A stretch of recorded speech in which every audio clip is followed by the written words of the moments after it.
Nå vi tilbake igjen I Dreamlight Valley. Jeg tenkte å gjøre litt quester. Jeg drev egentlig bitte litt med denne eventen her, men jeg tenker at det kanskje litt sånn kjedelig å filme. Så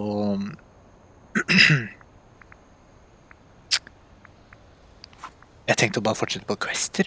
Vi har jo en main quest. Jeg skal drive og finne leker for å ha en Buzz Lightyear, men det de leker vil bare dukke opp når de dukker opp, for aner ikke hvor de er.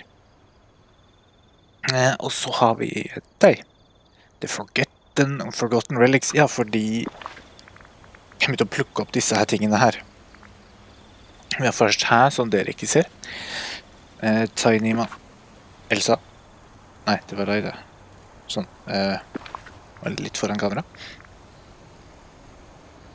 Tiny Matryoshka doll. Minuscule, but too creepy to be cute. With a loop on top as if it could be hung somewhere.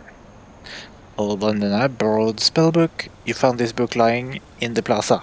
It's full of sticky notes that are covered in Minnie's handwriting. She must have borrowed this from Merlin and lost it. Så kan vi jo deale med. Rather small, but with an empty space as if something could fit inside it. And a loop on top as if it could be hung somewhere. Ja, det sånn andre også. This doll has an empty space as big, but not that big, with an empty space. Loop, bla bla bla. Så har vi disse lekene, og de to der må egentlig inn I kisten inne. Så, det det vi har å gjøre. Og så kan vi jo ta og tracke deg, hvor de lekene litt sånn, åh. Så, Merlin. Jeg leste vel ikke den questen heller da. Dreamlight Valley seems to be falling apart at the seams. You need to find some way to reach the Forgotten and stop this. Perhaps Merlin has some ideas. Så litt planen min her, hvis jeg faktisk fortsetter dette her, den serien her, det var jo litt gøy å spille dette her igjen, så jeg tror jeg kommer til å bare fortsette. Planen min å gjøre ferdig main quests og friendship quests som jeg har, så da unlocker Donald her, og de dere ikke ser her Kristoff, hun Fairy Godmother fra Askepott, og Ursula. Og når de ferdig, hvis jeg faktisk blir ferdig med alle friendship quests og main quests, kanskje jeg faktisk kjøper den der utvidelsen time-tingen. Rift in Time det vel den het. Jeg tror jeg sa noe helt annet da jeg spilte med Solveig.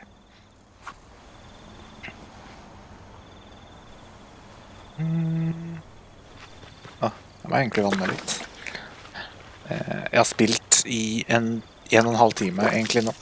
Så hvor jeg jobbet litt med Star Path. Og det har ikke vært noe rei. Men det litt her. Anyways, hvor Merlin? Hvor Merlin? Det var et godt spørsmål. Gud, nå bare sklei den på skjermene. Der du. Vi kan egentlig bare ta all fast travelet ned til... nei. Der. Washing. Hei, du, Erik. Let's hang out later. So long. Og så det en sånn mystisk greie der, så det blir jo spennende. Det sikkert I main questen. Ok, Merlin, der du. Se Minnie også vil snakke med meg. Jeg kan vente litt, Minnie. We have work to do. Oh, hello. Hello. Come along. We have a destiny to fulfill. Forgotten relics.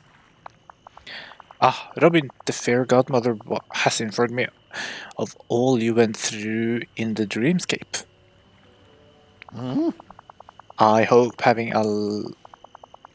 to live out someone else's memories wasn't too terribly discombobulating for you. Ja, da jeg spilte som The Forgotten. I wanted to talk about what I learned from the Forgotten's memories. Of course, tell me. What have you surmised?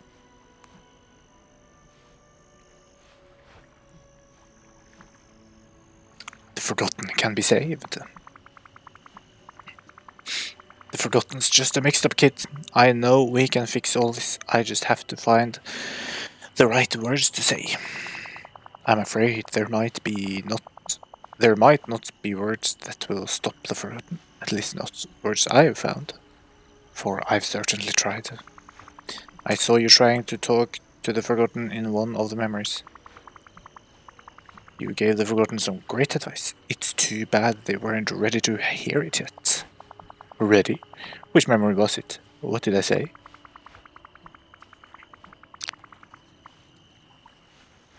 Skal vi se. Du sa at uansett hva vi legger fra oss, leave behind, det er noe som aldri må bli glemt. Ja, jeg får ta det på engelsk. Things Why, like that's quite comical.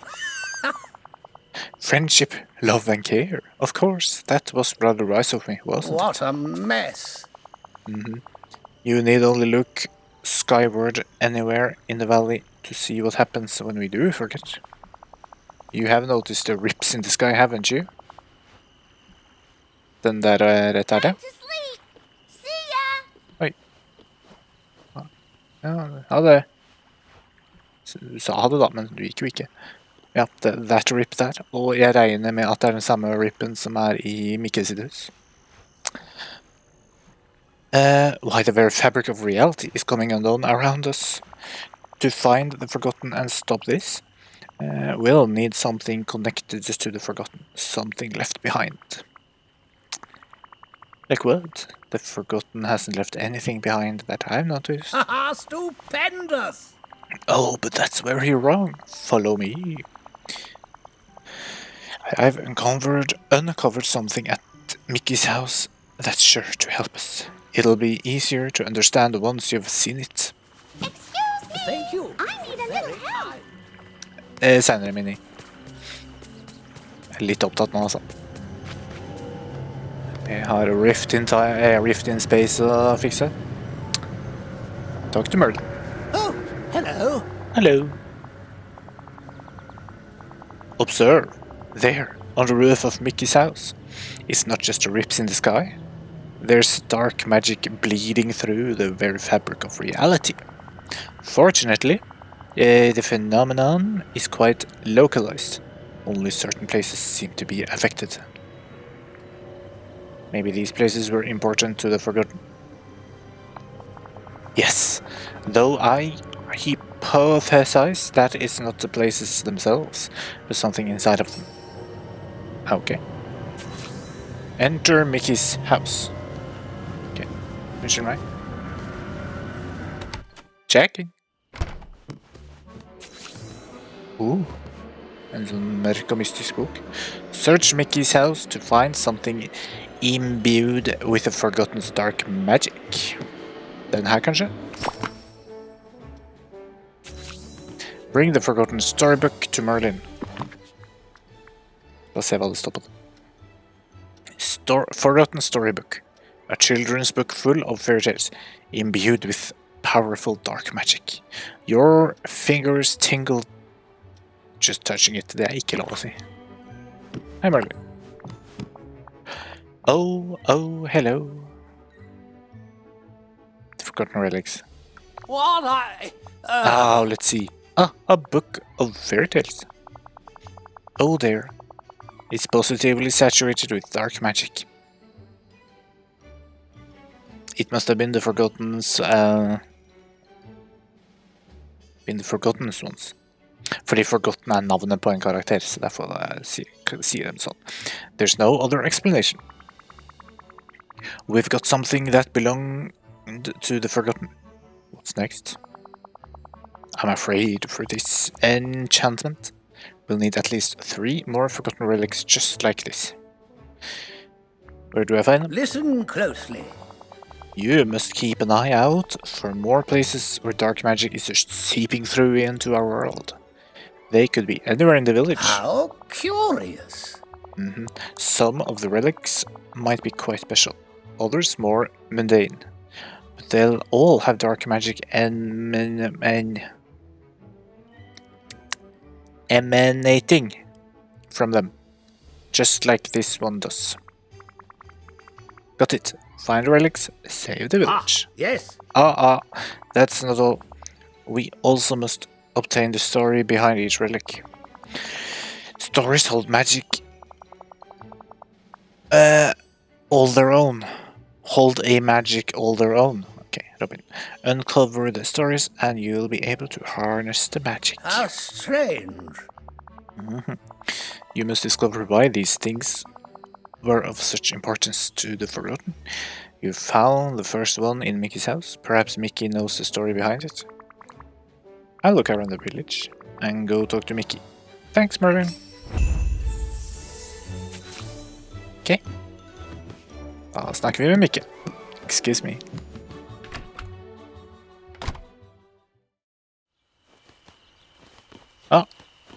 Hei, Mickey. Og da ble det tingene borte fra taket hans. Gosh, Robin. Things around the village aren't looking so good. Vet ikke hvor lenge jeg klarer den stemmen. Those cracks in the sky are pretty scary. Is there anything I can do to help? Maybe you can. Does this look familiar? A book of fairy tales. You betcha. That's been in my house for for just about as long as I can remember. Det var noe av det. Nå klarte jeg ikke stemmen min. We think it once belonged to the Forgotten. Do you know the story behind it? It's funny. Now that you show it to me, I'm remembering everything. When you were just a little kid. Har en stemme på det stemmeprogrammet mitt som kan være Mikke? Kanskje? Jeg har ikke betalt for programmet ennå, så jeg har ikke... Jeg har den stemmen her. Kanskje den passer? Den passer ikke. When you were just a little kid, we read this together. Ok, det greit. Jeg tror vi går for clean, ja. At first, I'd read it to you. Jeg må bare dobbeltsjekke at jeg skrudde av stemmen. Ja. And then, one day, all of a sudden, you were old enough to read it to me. Oh, and sometimes, we just make up our own stories to go along with the pictures. I wish I could remember this. It's a pretty special book. Lots of stories about brave heroics and evil villains. And everything comes out right just in time for the happily ever after.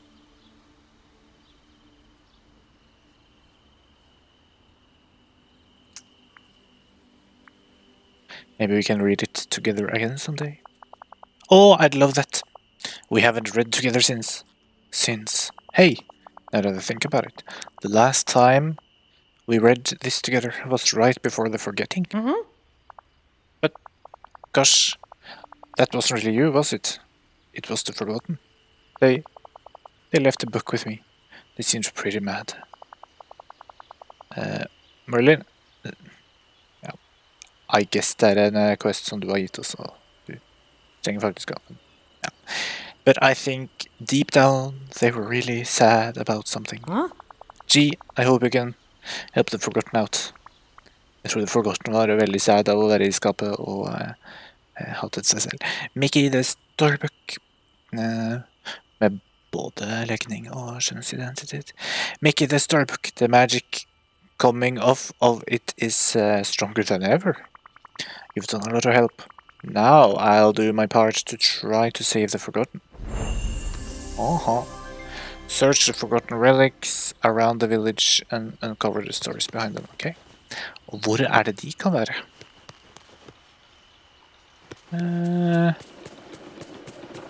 Forgotten relics? Det noen her, eller? Der var Woody. Noen sånne ting i bakken. Vi finner det sikkert rundt omkring. Next quest. Så den er grei. Ja, de matryoshka-dollene. Vi kan ta oss og gi dem til Merlin, så får vi litt mer space i inventoryen vår. Ja, Merlin, der er du. Unnskyld meg, Merlin. Kan vi snakke? Igjen? Nei, Oh, ikke plukk opp den. hello. Hello. Hey, Merlin. I was just wondering if you've noticed anything strange going around the valley. Okay. Wonderful. I most certainly have. The magic instruments in the library have been acting quite irregularly. Excellent. They have registered an influx of magic in the valley. Magic that hasn't been felt here in quite some time. Do you think it could have anything to do with this Matryoshka doll I found? Well, I suppose it's possible. Perhaps someone new is trying to come through into the valley. Kan det være Dolly Duck? haha, stupendous. They may be having... Jeg vet ikke helt hvorfor Dolly Duck har noe med Matryoshka med dukker å gjøre. They may be having trouble fully manifesting. I highly recommend you investigate all anomalies. In fact, have you surveyed the Forgotten Lands recently? The Forgotten Lands. My instruments indicated a disturbance there. Fan snakker om The Forgotten Lands. Perhaps those other dolls have something to do with it. Will do, thanks Merlin. Ja, vil jeg det, ja?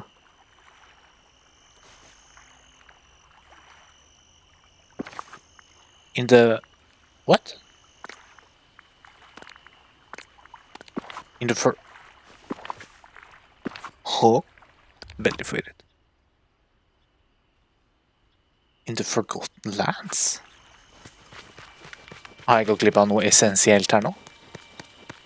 The Forgotten Lands.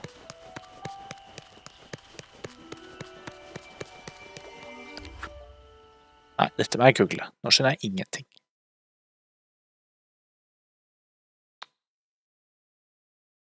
Dreamlight Valley Wiki. Kan gå på Quest, da. Something comes a knocking. Ja, det er den heter. Something comes a knocking. Objectives. Collect 4 Matryoshka dolls. Hvor mange har vi? Ja, alle 4. Place each doll in Jack Skellington's tree.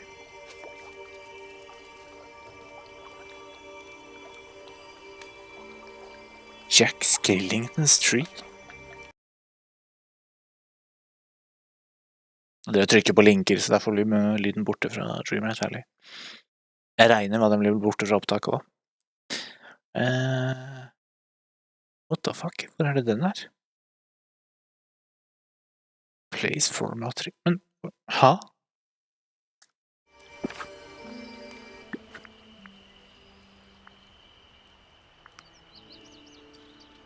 Daisy's house.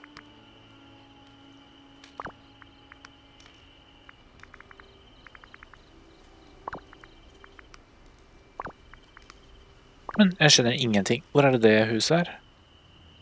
Ja, nå scroller jeg på nettleseren, og så scroller jeg her også. Det er greit til volley. Holiday Tree Portal is a piece of furniture unlocked during the quest Something Comes a Knocking. It can be positioned and placed using furniture placement mode.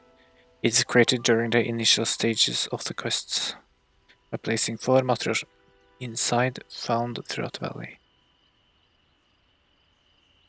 And after the 4th doll has been placed in the tree. Men hva faen snakker du om? Jeg har da ikke et sånt tre.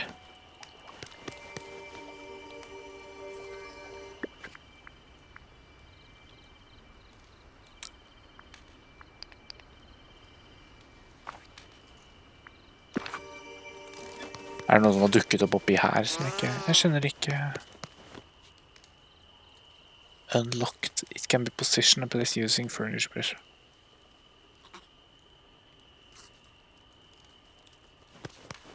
Veldig forvirret. Hva faen er det til, da? Er det et bilde av det?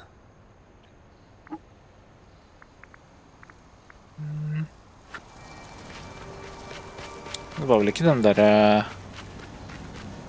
Oi. Der er det vel en sånn ting, gjør sånn. Det discard vi. Hei, Scar. Bare tar den der. The drawing. Oi. Det var en ny ting. Oh, hello. Hello. Oh, Robin. Robin. Just who I was thinking of.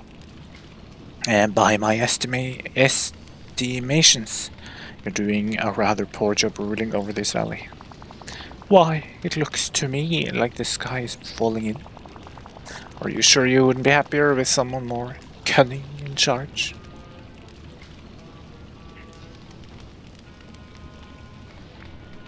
I'll think about it. But you have to help me first. Ugh. Yet again, I'm expected to do all the... Jeg er veldig ukomfortabel med hva du nettopp gjorde I skrittet mitt, men... yet again, I am expected to do all the work with none of the reward. What do you want? I found something in your cave. I think it used to belong to the Forgotten. Den her. It might be the key to stopping the Forgotten's plans. Do you know the story behind it? No. I've never seen it before.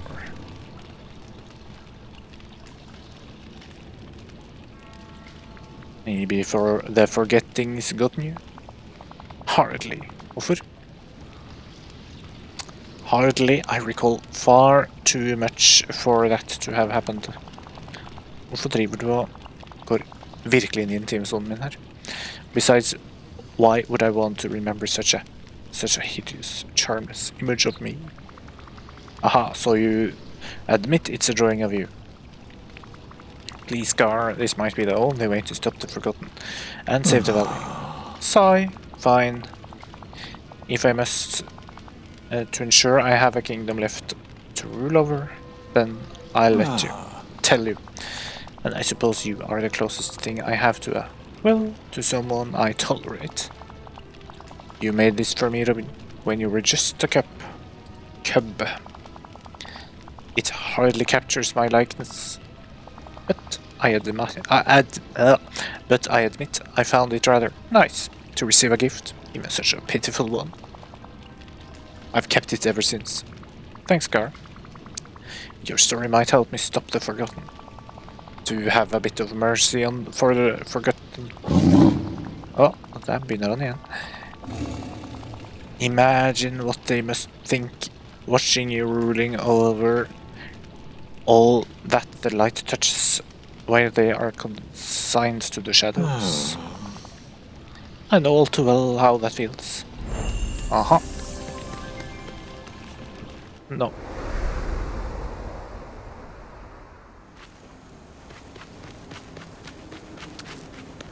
Dette mystiske treet. Det er vel ikke dette her, det der huset der. Oi, der var den siste. Hallo. Joink.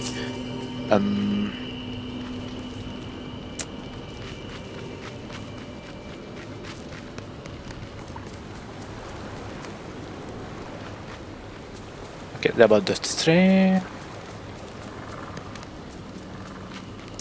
Men jeg har et bilde ved siden av meg, og det der ser jo ikke ut som det I det hele tatt.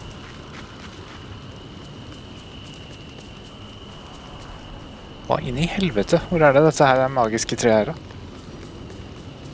Nekter å tro at det her inne. Det er vel ikke her? Jeg skal place det.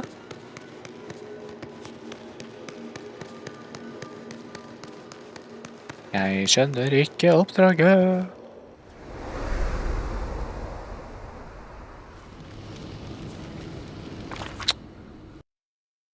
Hvorfor skal dere være så teite?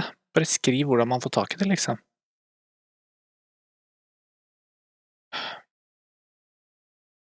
Collect 4 dolls. Place each doll in Jack Skellington's tree.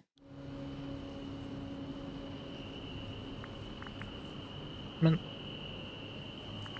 Hvor inni faens navn Jack Skellington's Tree?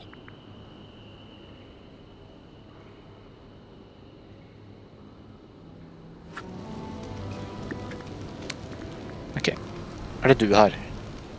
No items matched. Ok, her har vi masse ting. På enda en her. Det Pine Tree, hva det den heter? Det treet for noe. Det treet heter...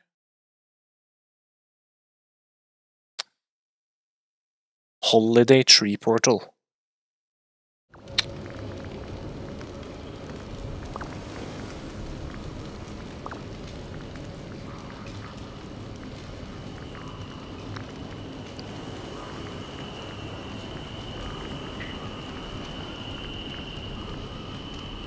Over, kanskje?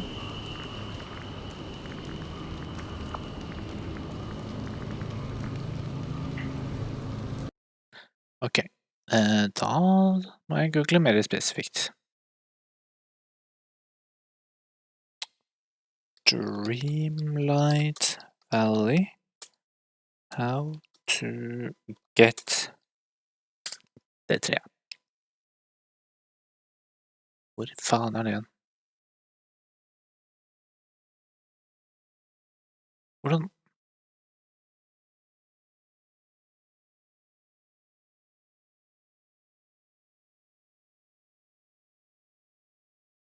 Men... Where is it I utgangspunktet? Jeg har jo ikke sett det engang.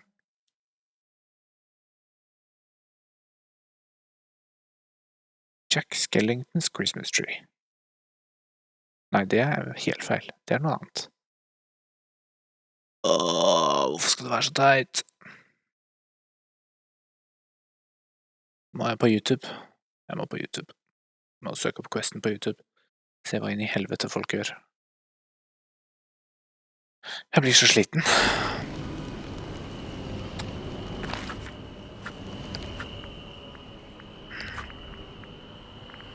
Ja, something comes a knocking.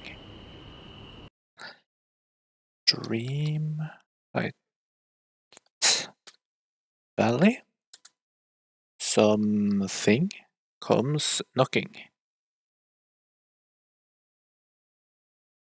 Okay. Hello dreamers, I'm going to do something comes a knockin' Nå jeg på kanalen Quick Tips, så skal vi se om det går. If this video helps you, please like it, leave a silly comment for the algorithm, and don't subscribe to me. Ja. All right, we're looking for these dolls. I picked one up back there. I think I was pretty close to the starting area when I grabbed it. I can't remember now. Det har vi gjort. That's what Merlin told me. I'm supposed to bring it to somewhere on the Forgotten Lands. That's what Merlin told me. Og hvor det hen? So let's go ahead and head into here. Så han går inn dit. Så det jeg var på riktig spor. Dette var Forgotten Lands, den grei. Ok. Kanskje dette åpnet seg her?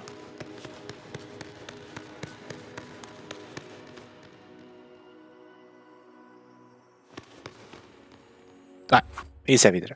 I think it might be in here. Okay, I've found the tree that I think you're supposed to put this in. What the fuck? Ja, ikke bare teleportere til at du har det treet, da.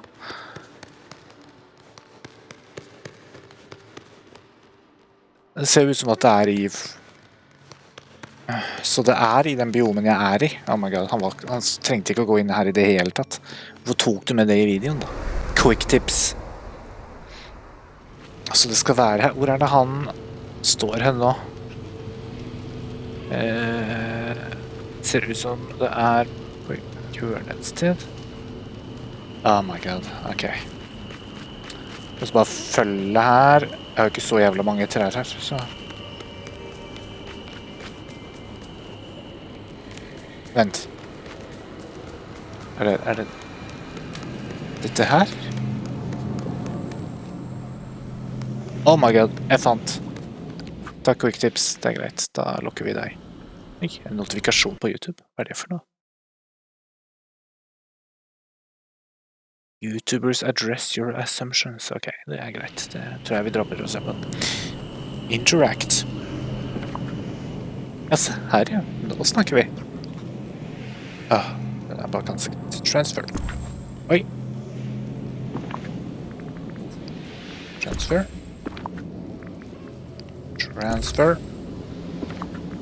Transfer. Welcome.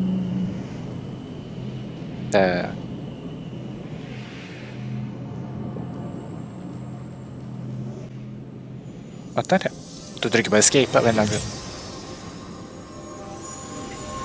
Jack Skellington! En av de første Disney-filmene jeg så. Jeg tror ikke det var Disney-film da. Sweet. Og ja. Saving. Oi, Gud.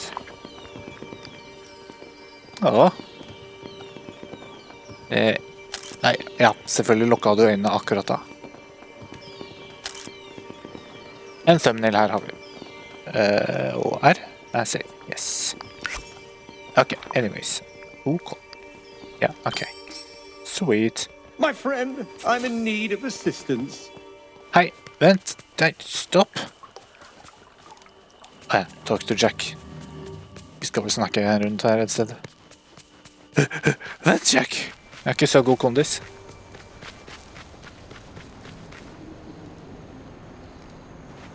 Er det en grunn til at du stoppet her, eller? Nei? Are you Jack Skellington? Selvfølgelig er han det, hallo. I can't believe that you're here.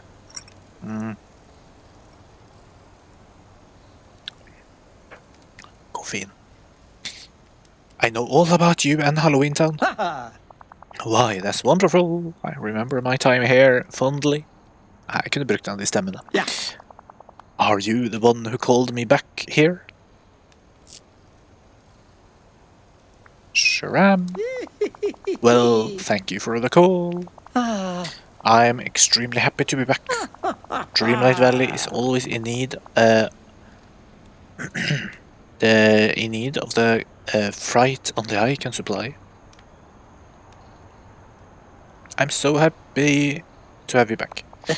What a lovely welcome. I felt the reverberations of magic when the valley began to be inhabited again.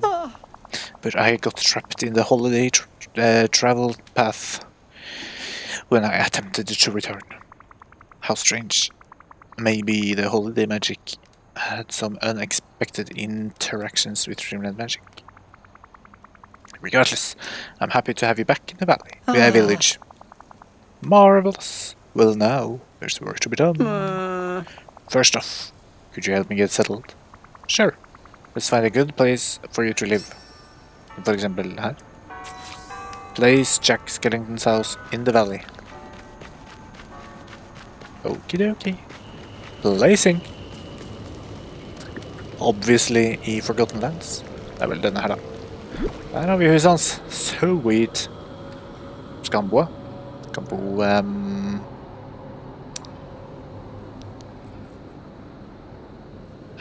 er der er inngangen, ok. Kan jeg snu kamera her? Rotate camera. Ok. Det er veldig mye veien her da, men jeg kan sikkert legge den. Sånn. Sweet. Så kan vi låse det opp, for da vi er jo masse millionærer her. Ikke masse millionærer, men 4 millioner. Var det vel? Hello. 4,5. Why, Robin, are you setting up another house in the valley? I'm sure that Jack Skellington will be mighty pleased. Let's build. Well, bless me, this will be a fine house.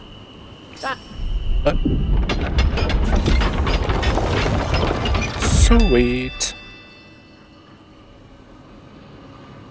Merry Christmas. Ja, jeg skulle snakke med han da. Jeg tenkte ikke å gå inn. Er det noe spennende her? Litt planer, tror jeg. Må se Nightmare for Christmas igjen snart. Det er lenge siden.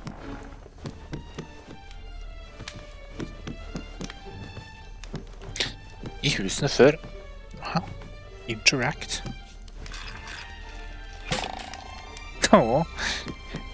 I husene før pleide det å være sånn kister og sånn, liksom, goodies man kunne plukke opp. Ikke her tydeligvis. Oi, hei Jack. Talk. Oh, Robin, this house is perfect. You like it? Of course. I can already feel the ideas brewing in my skull. But I wonder... Oh, if I was able to get here from the holiday travel path, does that mean that holiday magic and the magic here are connected? I bet that would be a good thing to investigate. Interesting. I will keep that in mind. Now, I'll just get settled in before I venture out to take in the wonders of the valley. I'm here if you need anything, Jack. Sweet.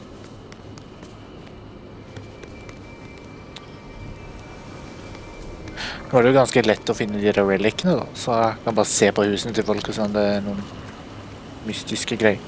Som for eksempel ikke på den. Det er de eneste husene her. Så har vi vært i det huset. Hvor er det her borte? Det er huset til Simba og jeg tror Nala. Jeg tror de bor sammen her. Kan du se her borte?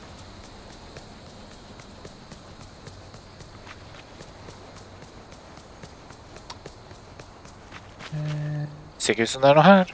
Ok. Da går vi videre.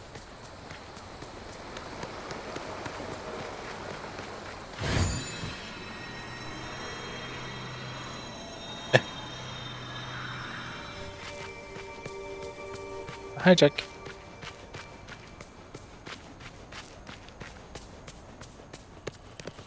Ok. Hva skjer, Minnie? Ja, det var borrowed spellbooken med masse post-it notes. Vær så god. Her er den. Jeg fant denne. Husker ikke når jeg fant den. Oh, hello. Det gjorde jeg. Hey, Minnie, I found this book lying around in the plaza. I thought it might have been Merlin's, but it's got notes in your handwriting stuck inside it. Oh, thank you. I've been looking for that everywhere. What else were you doing with this spellbook? Det er ikke dette peilet da, så magi er ikke akkurat ulovlig. Looking to become a wizard? Looking to hex somebody? Did Mickey cause another broom mishap? Referanse til Fantasia og Mickey med alle disse oversvømmelsene sånn. Oh no, hihi, I think Mickey... Ok, nei, den stemmen tar jeg ikke. I think Mickey learned his lesson about that the first time. På 40-tallet. Var ikke da det skjedde? Var ikke da vi den filmen herfra? I borrowed some books from Merlin. Når er den filmen fra egentlig? Disney Fantasia. 1940. Ja, det var helt rett. Kult. I borrowed some books from Merlin because, well, I wanted to find out everything I could about what happened to me. What happened to you? What happened to you? You mean when I disappeared to the here and there? Minnie drev og glitchet inn og ut av virkeligheten i starten av spillet. Skulle gjerne filme fra starten, men jeg var ikke en Let's Play-modus da, så dette er alt vi har. I've been having some trouble sleeping. I'm just so worried it might happen again. I'm so sorry you're feeling that way. Oh, thank you, Ruin. But it's not me I'm worried about now. If I could despair, then anyone could. Sometimes I look at the other villagers, and I'm frightened they're starting to disappear right before my eyes. I just know there has to be an answer somewhere in Merlin's library. There must be some way we can make sure no one ever disappears again. But I can't make heads or tails of any of these books. I'll go talk to Merlin and see if he has any ideas. We have to solve this. We can't have people just disappear. Exactly. We must do whatever we can to make the village safe for everyone. I was trying to figure all this out without bothering Merlin, but you're probably right. We should ask him for more help. I'll keep trying to see if there's anything in these books that might be a clue while you talk to Merlin.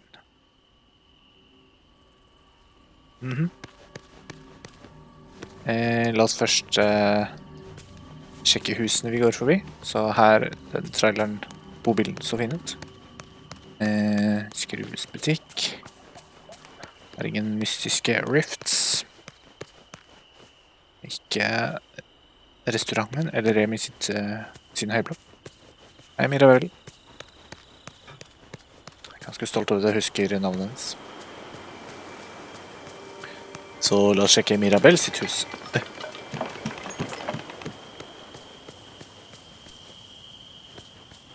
Det så greit ut. Og her...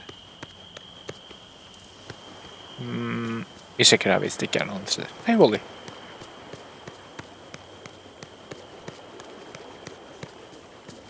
Hva med her borte? Oi, gud, der var det et dyr som løp.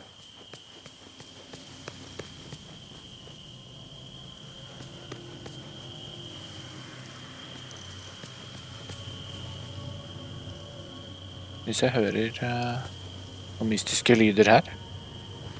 Hva er det? Hva skjer her da?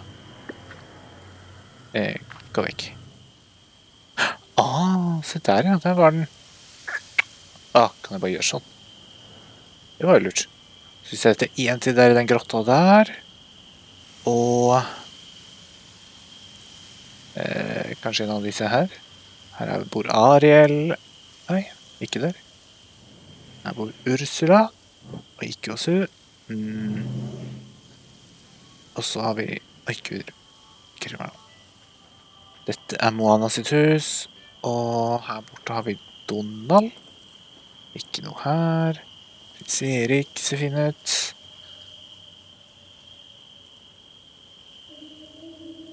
Og...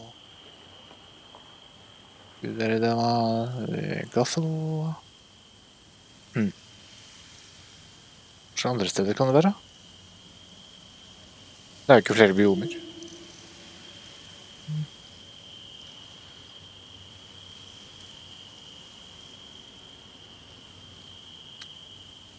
Karusellen, kanskje? Nei.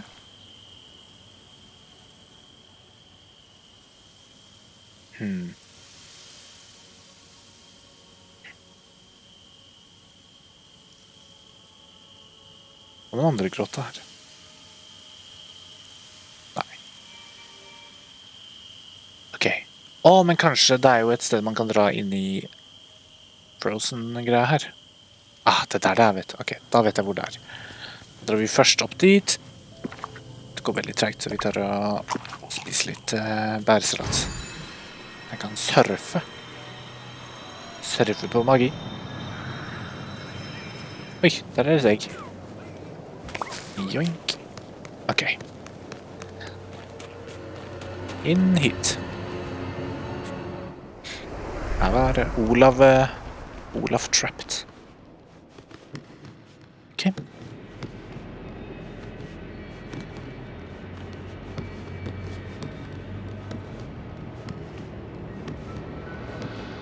Der har vi noe.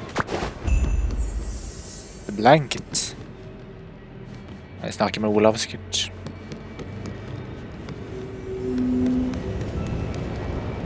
Talk. Hva er dette for noe? Oi! There's some sort of voice coming from within the portal. Speak the right word or leave. Oi. Jeg vet ikke. Potet! Speak the word and ambitious. Nei. Ok.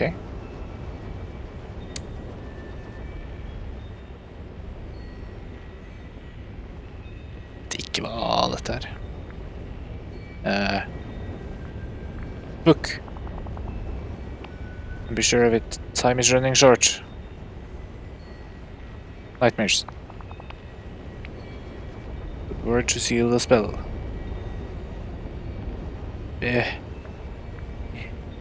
Ibbity-boppity-boo.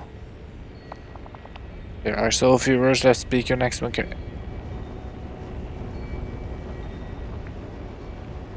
Fugu.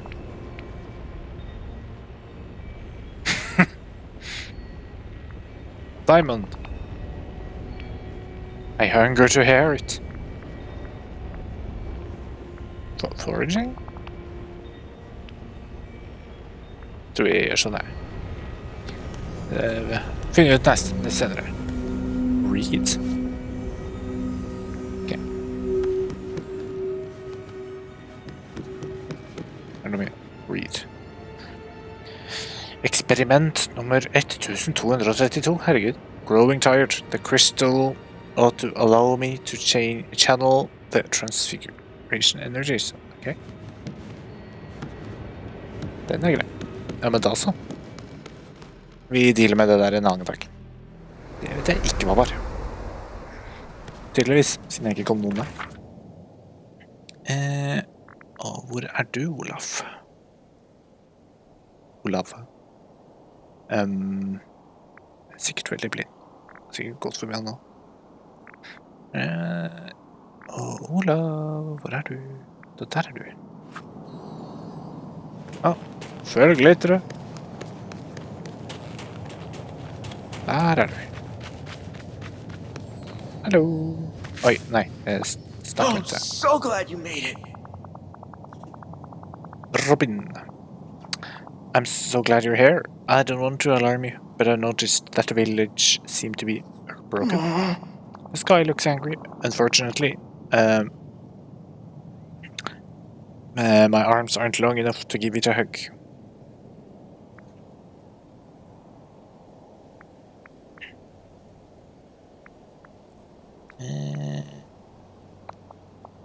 Me? Oh, I love to help. Wait. How am I supposed to help? I found a blanket in the secret chamber. I think it used to belong to the Forgotten. Do you know anything about it? Gasp! The fuzzy, cuddly blanket. You found it. Hooray! But I don't know too much about it. Ooh, but I do know who might. Elsa. I remember it from her room at the castle. Hello. Of course she doesn't get cold, but I think she just likes being cozy sometimes. She has to know the story behind that blanket. Thanks, Olaf. I guess I'll have to go talk to Elsa. If we are to have any hopes, any hope of stopping the Forgotten. And in the meantime, I'll just find and categorize all the different kinds of rocks in the village. Nettopp. Great plan.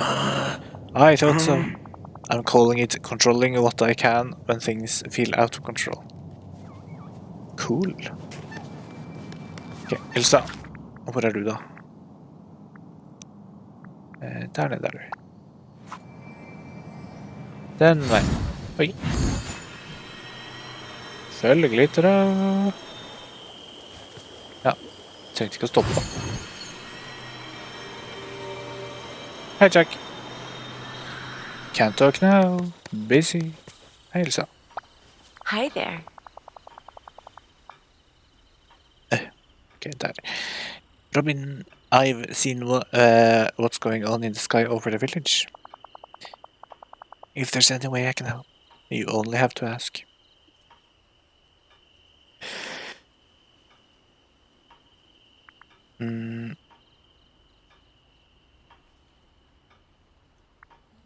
Maybe you can make an ice shield around the village. I don't even know how to help myself. Return. We'll figure this out. We always have. Well, I know there's one way you can definitely help. Take a look at this. Does it look familiar? Oh, it does look familiar. From a long time ago. We think it belonged to the Forgotten. We need to know the story behind it. It's funny. Just a second ago, it was like my memories of this were covered over by a mist. But then I looked at you and I thought of our friendship and the adventures we've gone on together. Wow. And I remember. I gave this to you. You were just a child then. You wanted to explore the ice cavern with me. But it was so cold in there. So I brought you my favorite blanket from home. And when the Forgotten split off, well, I guess they held on to it until they dropped it in the secret chamber. I wish I could remember this. But I guess the Forgotten has some of those memories. Or glemte, da. Siden det er Forgotten. Oh. Well, I hope you can help pull the Forgotten back from the edge before it's too late. And if you do manage to bring them back, well, maybe I can talk with them. I know what it's like to go too far. Thanks, Elsa. That's all I need for now. The magic coming off of the blanket seems stronger already. Goodbye. Bye! Nei, vi tar de tingene jeg sender her. Var den der i stad? Eller er det flere? Oi, se der, ja! Det er mange steder der som rifter. Den der, og... Oi, guri. Mange steder. Ok. Så stikker vi til den røde hula.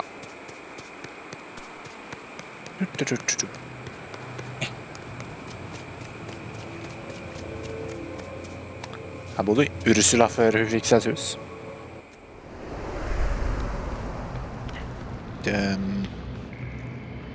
Ok. Der har vi den. Joink.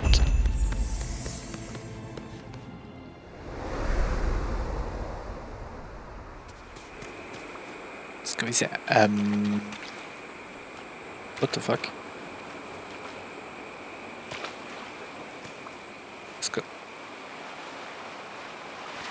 Det er ikke en fiskeplass det der. Hva skal det der være? Åh. Er det noe jeg kan... Ah, hei Ole.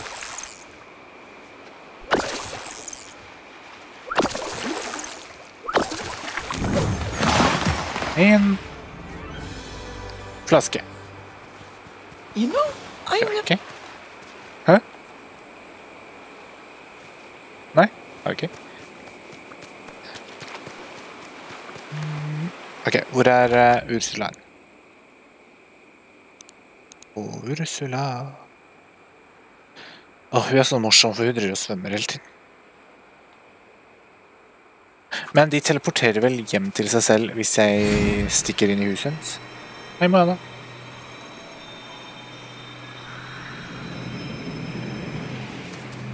La oss håpe det. Slipper jeg å leite etter henne. Ursula? Ursula, hvor er du? Bank, bank. Hallo. Oi. Hva er det for noe? Joink.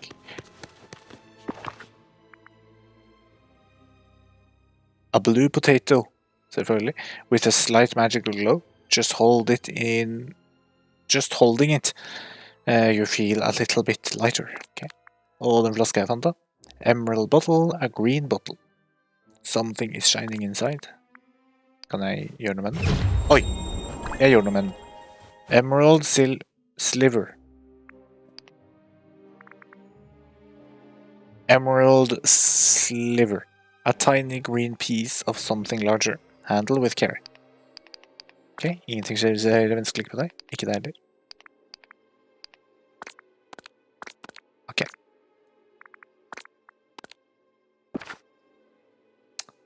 Ursula, seriøst. Hvor er det du er hen?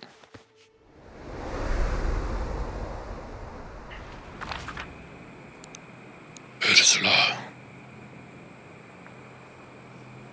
Faen altså, hvor er det hun er her nå? Den jævla sjøeksa.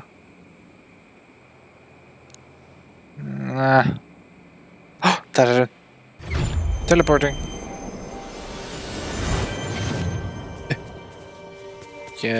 Her borte så det ut som.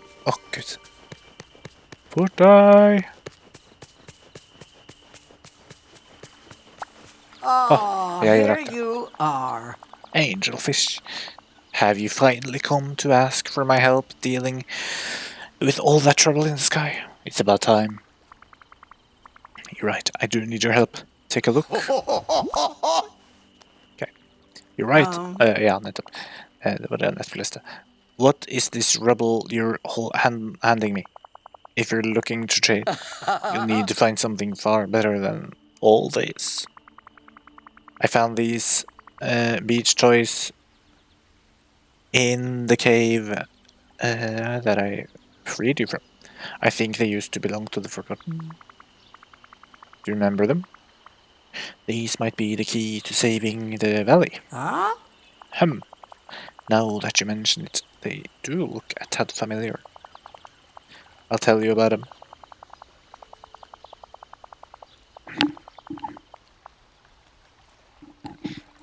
Folk utenfor driver og skravler. And all it'll cost you is a simple commendation. I hear everyone else around here are receiving them. Don't I deserve some accolades too?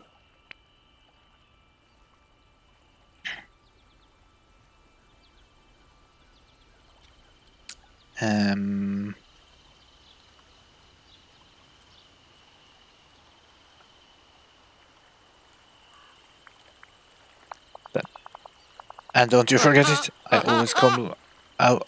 I always comes out on top. I always come out on top. Okay. Now then, those trinkets. You used to play with them as a child. You and Moana. Moana, of course. I'll go talk to Moana and Robin. When you find the Forgotten and stop this little scheme, tell them to come see me. I can teach them a thing or two about getting what they want. Aha. Så er Moana, da. Oi, gud. Det var kjapt. Så Moana, hvor var det jeg så deg igjen? Jeg vet det siden. Jeg flyttet deg for lenge siden. Og Moana. Der er det. Ok, teleporter dit.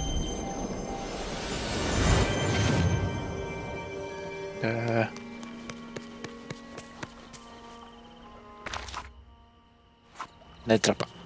Og til. Nei, der var hun. Hallo. Hey! Hei. Hei, Moana. I got something I need you to look at. Vær så god. Sure.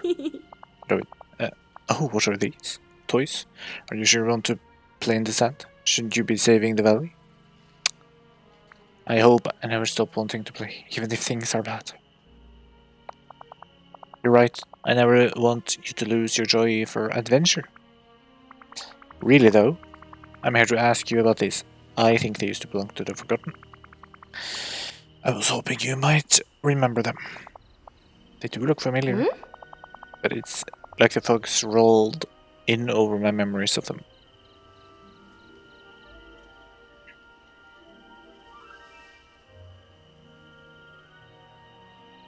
Focus on your memories of me. Just think of all the memories we've made together since you've come back to the village. Whoa, that is so strange. The moment you said that, it's like the fog lifted. Convenient. I do remember this. You and I used to play with them when you were just a little kid. It reminded me of when I was small and played in the sand with my grandma Tala. How did they wind up in the cave? Well, one day I asked you if you wanted to play, and it was like you couldn't hear me, as if you were really far away. That wasn't you anymore, was it? It was the Forgotten. They threw these toys away in the cave and ran off. I was confused and pretty sad. It wasn't like you to do something like that. Maybe not, but the Forgotten is a part of me. That kid who played on the beach with you, that part of me is in there somewhere. Well, you were an amazing kid. If that's the part of you that became the Forgotten, I hope there's still some way to save them. Sweet. Oi, der var det en ballong. Så er det Merlin. Og han er ikke der. Merlin, du er restaurant, kanskje? Nei. Her? Nei.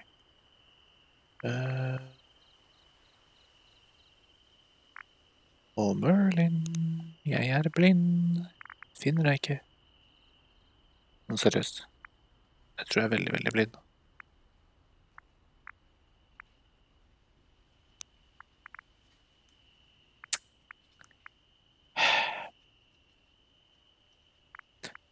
Noen ganger mistenker jeg at de villagerne forsvinner, og at det ikke er alle på.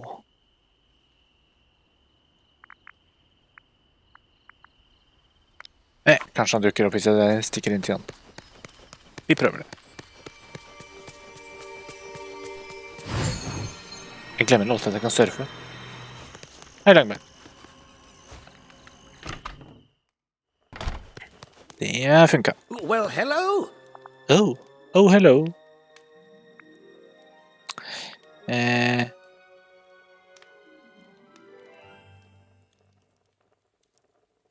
Var det en lyd ute i leiligheten? The Dark Castle?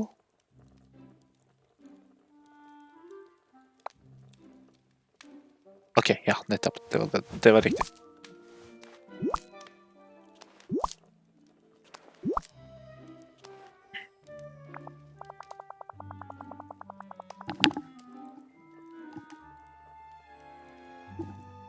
Jeg tror det er russen som driver og fester. 14. mai. Det er 3 dager igjen til russetid er over, så nå er det feststemning der ute. Bravo, you've found enough forgotten relics for us to proceed with the enchantment.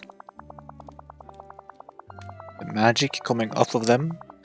Kanskje jeg skal spille Eurotruck Simulator og farge lastebilen med norske flagg eller noe? Nei, det er cringe, det gidder jeg ikke. Det er litt for nasjonalistisk. The magic coming off of them is stronger than anything the Forgotten left behind, and it is story magic.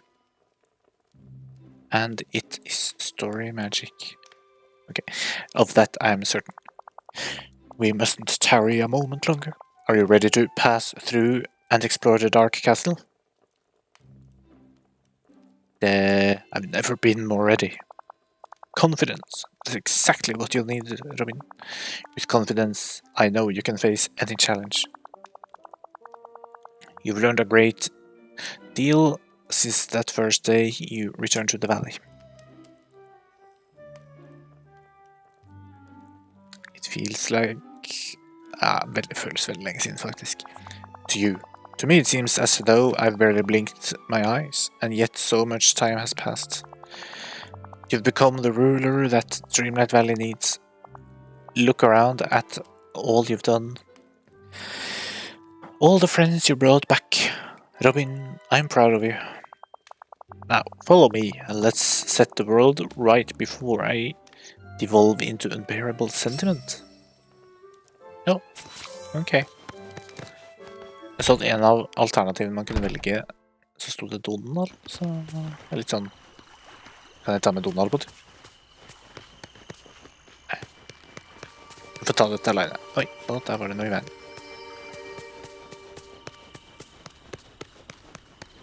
Aner ikke hvor vi skal. The Dark Castle.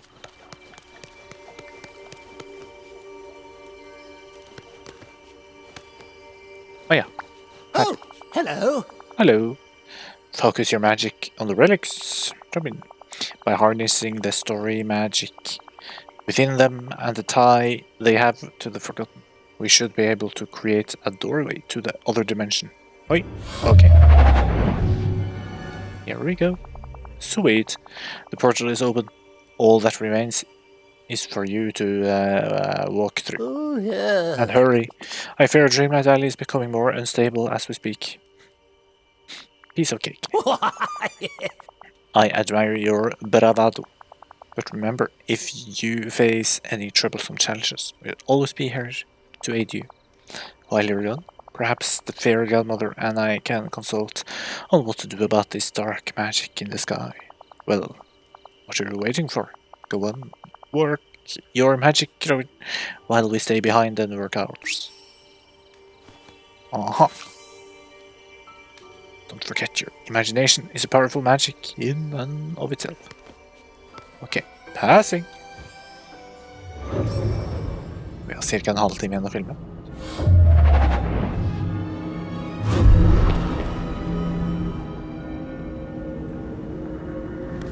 Se her, ja.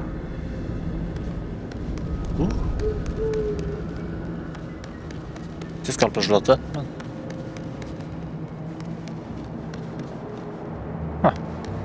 Spennende. Anyways. Enter.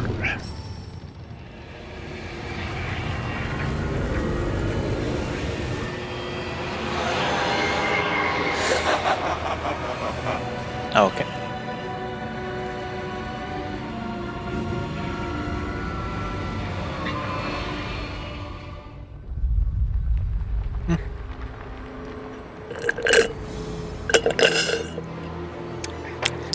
Og mer i det glasset enn jeg trodde.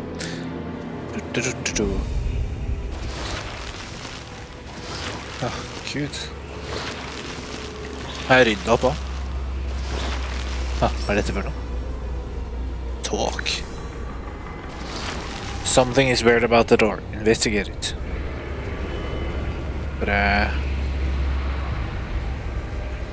Kan jeg ikke bare...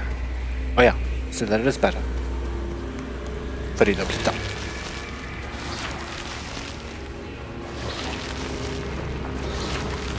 Cleaning. Cleaning lady is here. Until that. Remove. Sånn. Oi. Nei? Der. What's this? Who has come to wake me? Oh, it's you. I mean, dette passer egentlig veldig bra til en sånn stemme, da. Jeg må få meg en sånn her annen ting. The Invader. Skal vi se. Jeg må teste litt. Test.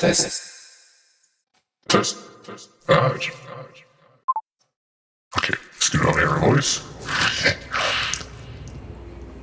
Oh, it's you. I mean, your most humble highness. Only say the word and I'll do your bidding. Without so much as speaking my hinge.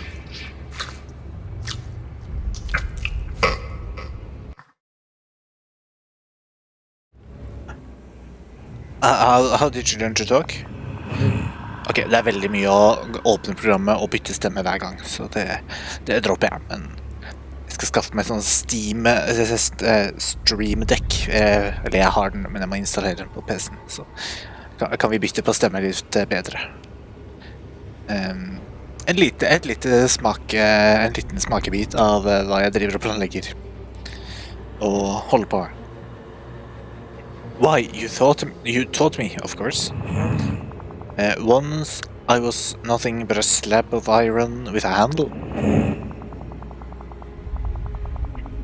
But then I awoke to the sound of your voice. Whispering an enchantment. I've stood here ever since. Don't you get bored just standing here? Bored? Well, no, it's peaceful here. Doors don't need much excitement, you know. All the exciting things are usually on the other side of us. Okay, that is the fate of a door, to always be stuck in between. Mostly I sleep until you wake me to let you pass. Let me pass. Of course, Your Highness. I shall. Wait a moment. It's so hard to see you squinting through my keyhole. You look like yourself, but something is different. Something is wrong. I'm trying out a new look. Nettopp. And it quite suits you. Humans are so complex. You look one way one day and another the next. But I'm afraid we doors are quite simple. We are either open or shut, locked or unlocked. I am shut, for you have told me to never to let you pass without your wings and crown. Of course. Find something around here to trick the door into letting you in. Kan jeg bare bytte klær? Ja, det kunne jeg. Så den. Og Thorny Wings. Se her, ja. Eller den. Ok, det var mye mer fancy. Vi prøver den. Men hvorfor... Oi, der flyttet han seg. Vent, ha? Er det noen som... Er det en usynlig sånn ting som står her? Jeg tror det. Hello there, it's me again, the Forgotten. As you can see, I look very forgotten-y now.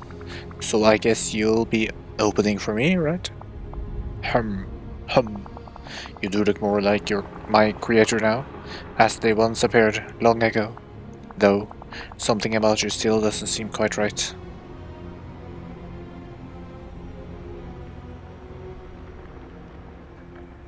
Do you dare risk my wrath if you're wrong? I suppose that's fair. I do not wish to displease your highness. Of course, there are challenges and dangers in this castle much greater than me. If you're trying to deceive, if you're not my creator, then you'll surely fail to pass through one of the next doors. Det går bra, jeg har en wiki ved siden av meg, så. But for now, I shall swing open and let you proceed. Nei, det går også bra, så. Står jeg fast, så bare søker jeg på viken, så det tror jeg skal også fint, så. Explore deeper into the dark castle. Ok.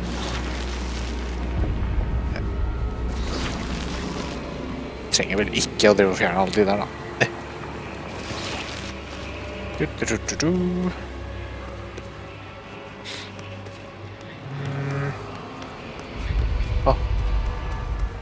Ja, selvfølgelig er det en sånn puzzle-ting. Ok, bare move. Rose, hva er dette for da? Her blir matlaging etter hvert, se. Figure out how to get past the second door in the dark castle.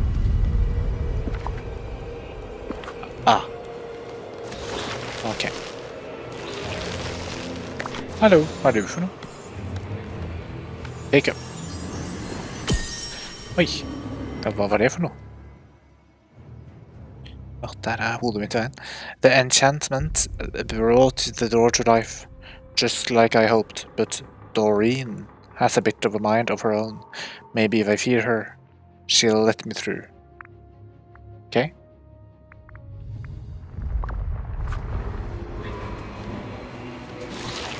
Og hva er det Doreen vil ha?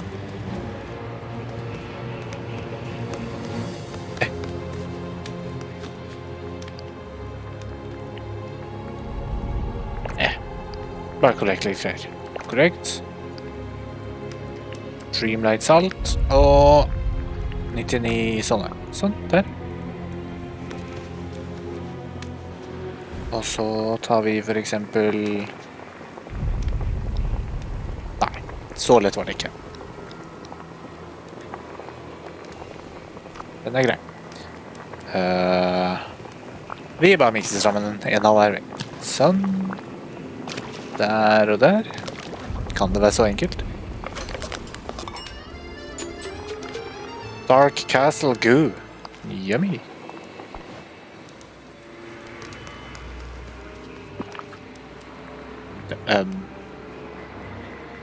Her. Not even a door would find this edible.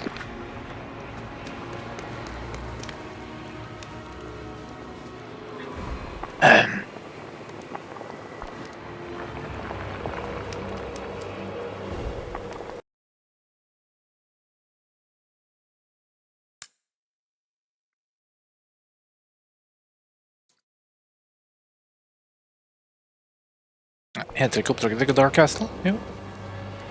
The Dark Castle. Ok. The Dark Castle. Hva om jeg tilfeldigvis prøver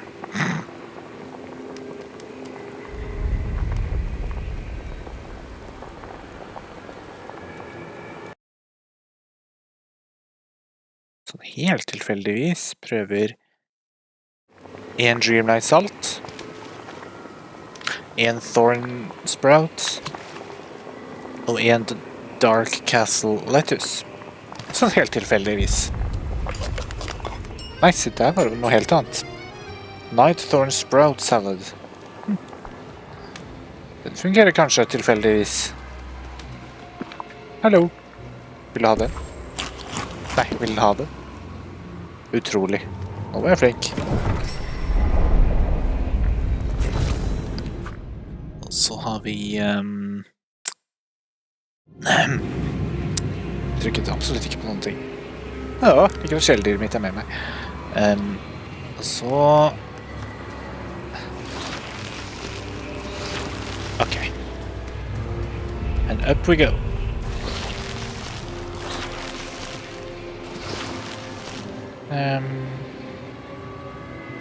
Er det neste dør på denne siden, kanskje?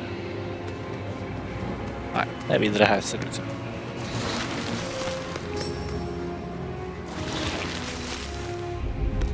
Search for a clue. Så der borte. Clue time.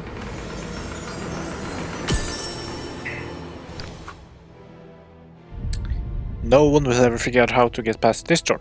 I've made it disappear, just like me. Ja, det var mystisk. Kanskje jeg tilfeldigvis skal bare prøve å...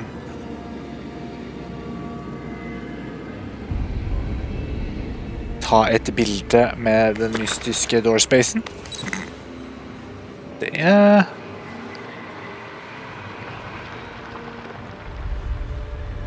Kanskje det tilfeldigvis fungerer.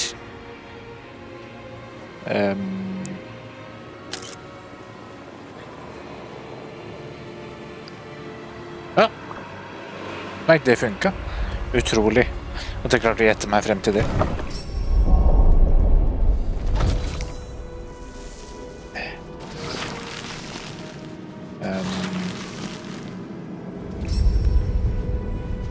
Interact. Find a way to get the key.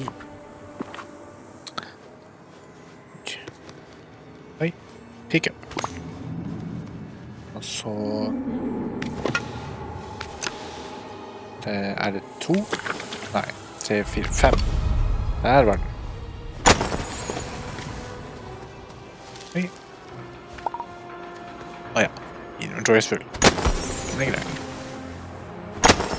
Det var synd. Kan jeg gjøre noe inventoryen her? Er det...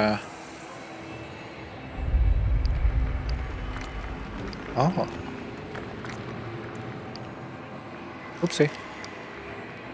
Kan jeg... Nei, jeg kan ikke droppe dem, nei. Jeg kan droppe en blomst til.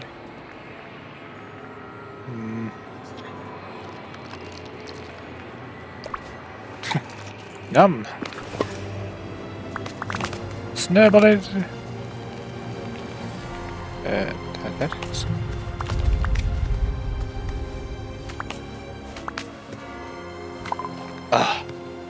Really? Ok. Greit.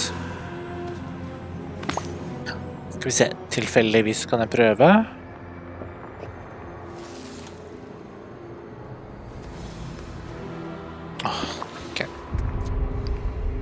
Skulle ikke tatt alle de der. Og plukke opp. Der. Det er noe bak her, tenker jeg. Nei, det var den der, George. Utrolig. Det har aldri tatt meg frem til.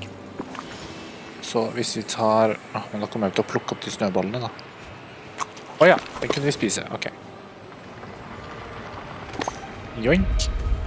Sånn. Og så kan jeg prøve å legge disse her i sirkelen. Det funker kanskje tilfeldigvis. Å, Gud. Der. Og så som er rundt. Det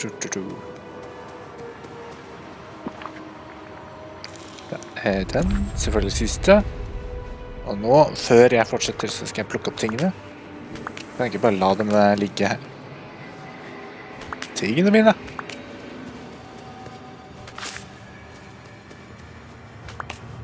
Klokka er snart 10 på kvelden. Begynner å bli kaldt. Ferdig med... Oi, recording, ja. Nettopp. Og der. Sweet.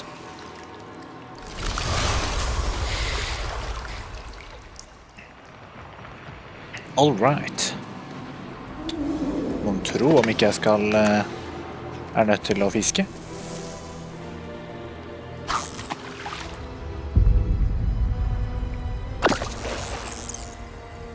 Hva kan jeg fange? Nei, en nøkkel. Kan det være her? Nei, det var tilfeldigvis akkurat den nøkkelen jeg så ut.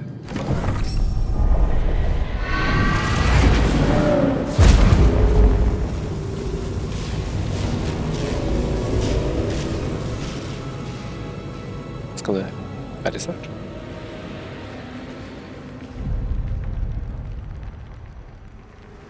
This isn't just for small talk, is it? How about it, Don? Høh, you again. Nå har vi en... da må jeg bytte imellom her.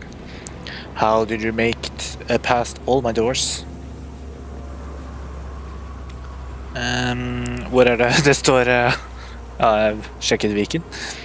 Ever consider a security system? Maybe some cameras and alarms.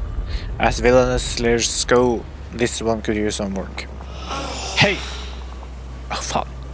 Jeg må bruke en stemme, vet du. Det hadde vært morsomt. Da tar vi den der da. Hey, I think I did a pretty good job in there.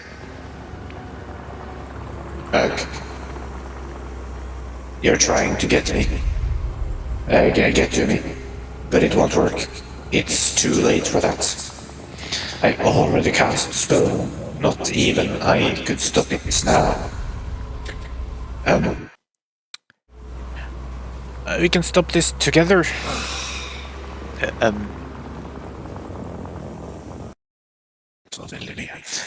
Together? Ha! Yes, sir. You know, if you hadn't abandoned me here in the first place, none of this would be happening.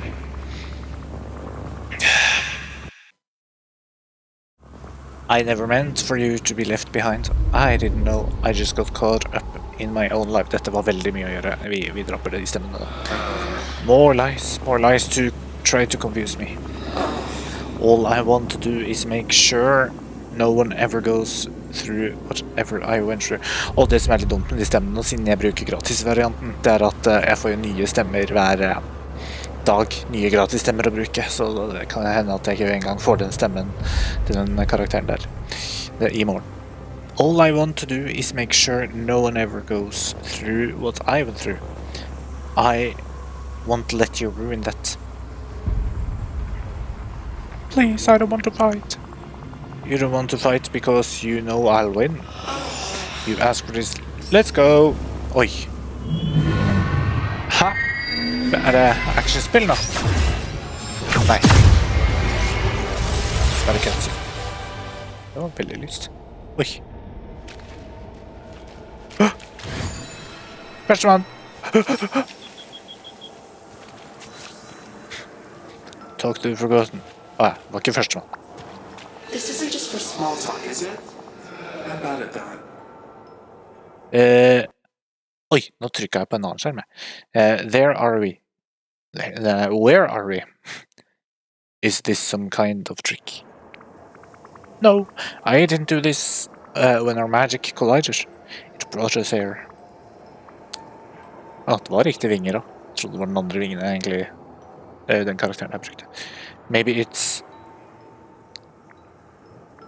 the here and there. I don't think this is some place far away.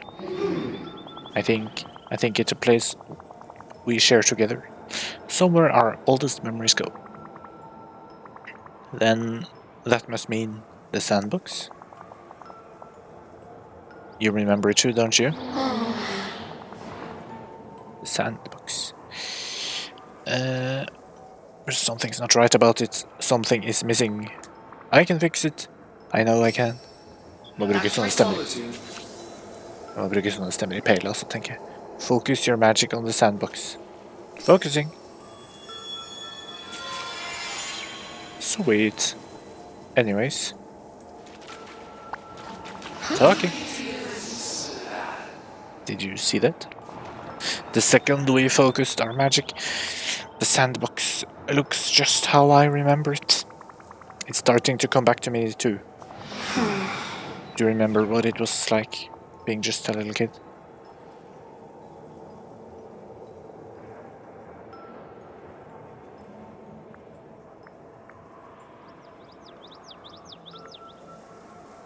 The only limit was your imagination. Yeah, we used to play for hours, making up stories, going on adventures.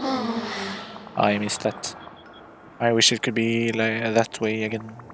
Maybe it can be. I wish I could believe that. Ugh, whatever. Just follow me. I think there's more stuff hidden. Jeg har skrudd av stemmen, ikke sant?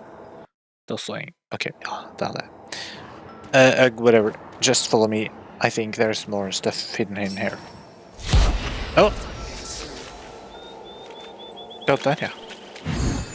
Meow. En seng. Ja, men da så.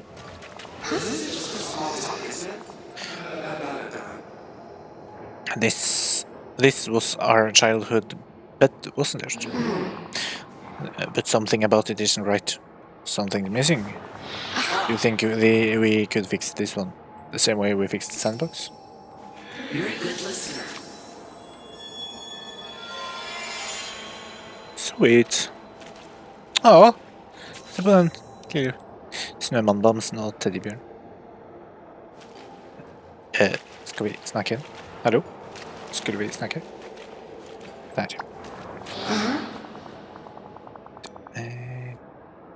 Of course. This feels right. This is how I remember it looking. Jeg må også sjekke opptaket på. Ja. Ok, etter denne questen avslutter episoden, for nå vi på 1 time og 28. I remember this blanket now. Gud som jeg klødde da. Or at least a blanket just like it. I remember when I was snuggled under it.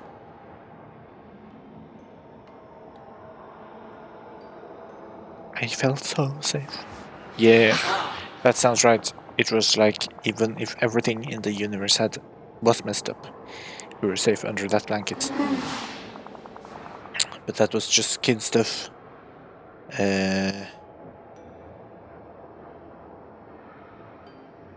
Life can't be that simple anymore. Maybe not always, but just because you're a grown-up doesn't mean you always need to act grown-up. I guess not. Come on, follow me. There's more to discover in here. Der bort. In at the next light. Ja, der borte.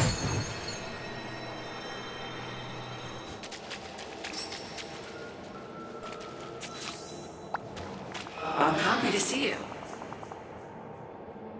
This desk. I don't remember anything about it. I think I do. This was where I used to do my homework. Never my favorite thing. Ugh, me too. I remember wishing I could go play instead. It's like we were being pulled apart.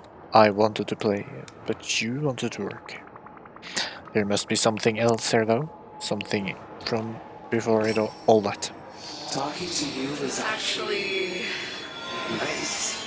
Cool. Okay. Talk.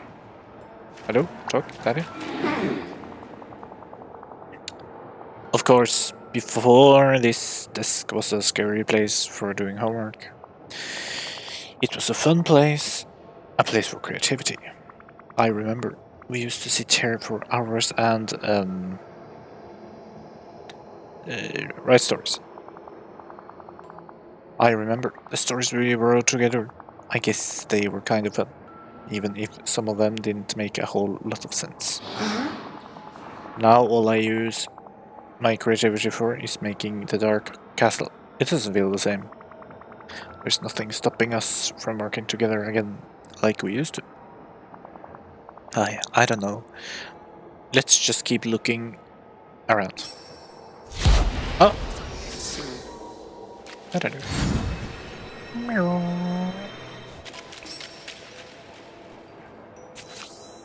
Går det bra med hodet ditt? Det är lite glitchigt. Uansett. It's a bookshelf. Looks sort of dusty. I guess we haven't touched anything on it in a long time. We just got too busy. Life got in the way, too many dry textbooks. We loved it. When that started happening, it was like a part of me was drifting away. But if we brush the dust off the shelf, maybe it could be like it used to be. Talking to you is actually nice. Cool. Ja, det er det jeg ser etter. Kunne jeg plukket opp de, hadde jeg fått 2 til i questen. Det hadde vært på 20. I remember now this bookshelf, it used to be covered in our favorite stories. We spent hours reading them together.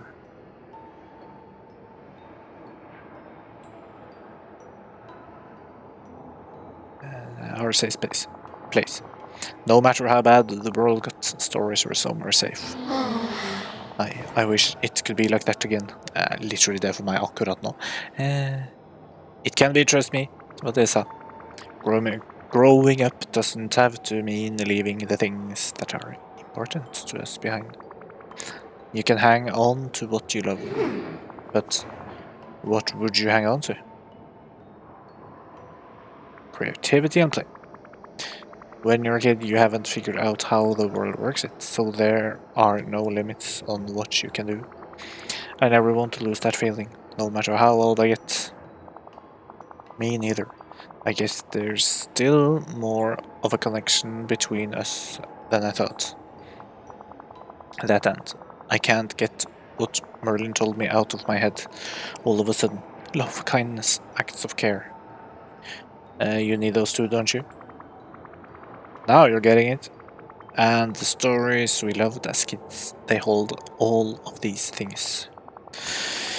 Of course. So as long as we remember those stories, the things we loved about being kids, they'll never be forgotten. Exactly. Come with me. All of those things are waiting for us back in Dreamlight Valley. After everything I've done, it's not too late. It's never too late. The spell I started, I don't know if I can stop it on my own. Then we'll stop it together. Come on, with the magic of love and friendship.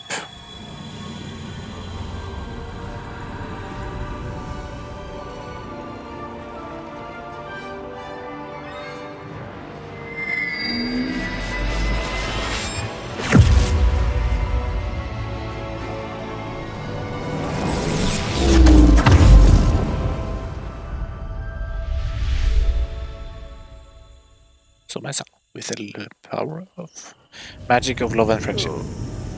Oh. Uh-oh.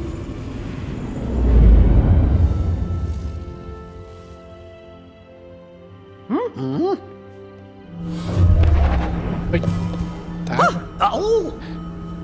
Der er vi.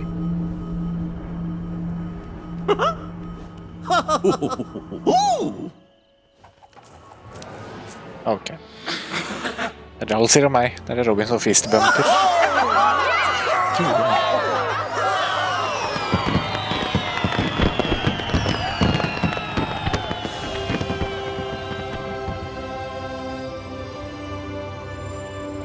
Skulle ta skjermbildet der.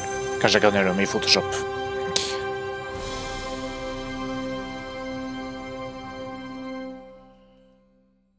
Oi. Ja, men det var fantastisk. 1 time og 35. Så selv om det er rulletekst, så kommer jeg til å fortsette denne serien. Ja, vi har mange quester igjen å gjøre. Men jeg tenker at når den rulleteksten er ferdig, så kan jeg avslutte episoden. Og så, ja. Er det mye igjen av den? Ja, hva skal det være? Ok. Ja. Hei, Vincent og Lars og Jean-Francois Roux. Tredje programmerer, og så videre, og så videre, og så videre. Herregud, hvor mange folk. Så det var koselig å spille igjen, og så videre, og så videre. Jeg var egentlig ferdig med å snakke nå, så jeg skulle egentlig avslutte episodene. Oh, special thanks from the game team. Oi, da. Thank you to dere, folkens. Babies during production. Okay. Game Loft Paris. Sweet.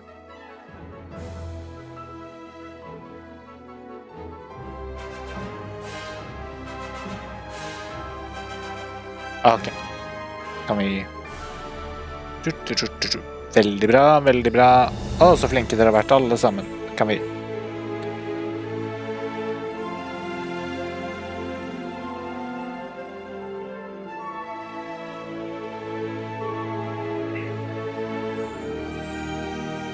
Ja. Så takk for at dere så på, og så ses vi i neste episode.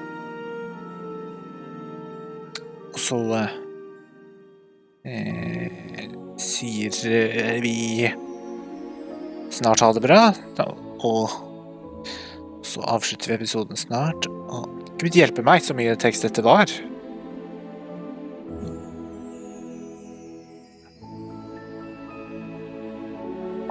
Å, der ja, ok. Å.